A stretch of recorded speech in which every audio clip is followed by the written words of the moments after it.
Hello friends, welcome back to my channel Pintu Anju.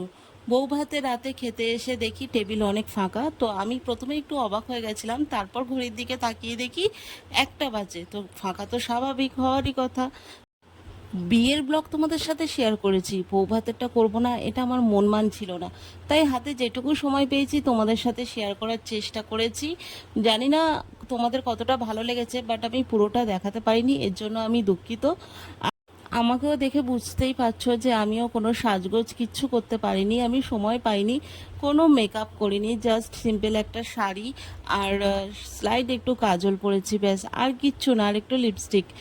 তো এর কারণ হচ্ছে কি, বউ সাজানোর দায়িত্ব ছিল আমার ওপর।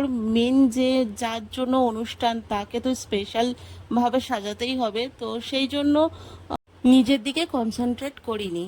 তো চলো মেনুতে কি কি ছিল তোমাদেরকে একবার বলে দিই। মেনুতে ছিল তোমার ডিমের চপ, তারপর ছিল রাধাবল্লভী চানা, তারপরে মাছের মাথা দিয়ে ডাল, ঝুরঝুরে আলু ভাজা, fish curry, chicken curry, mutton curry, তারপর ছিল চাটনি, পাঁপড়, মিষ্টি, আর ছিল আইসক্রিম।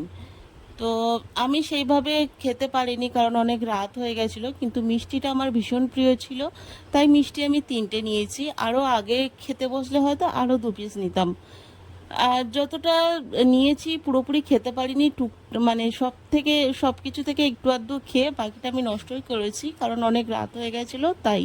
তো চলো, এত কথা না বলে, এত কথা না বাড়িয়ে, যে মানুষ দুটো স্পেশাল, যে মানুষ দুটো নতুনভাবে জীবন শুরু করতে যাচ্ছে, নতুনভাবে পথ চলতে যাচ্ছে, তো তাদেরকে তোমাদের এক ঝলক দেখিয়ে দিই, কারণ আমি তোমাদেরকে বিয়ের ব্লগে দেখিয়েছিলাম বৌভাতে কেমন সাজিয়েছি। বৌভাতে যেহেতু আমি সাজিয়েছি, তো তোমরা একবার দেখে বলো বা কমেন্ট করে বলো যে কেমন লাগছে, তোমাদের পছন্দ হয়েছে কি না, আমাকে একবার প্লিজ কমেন্ট করে জানিও।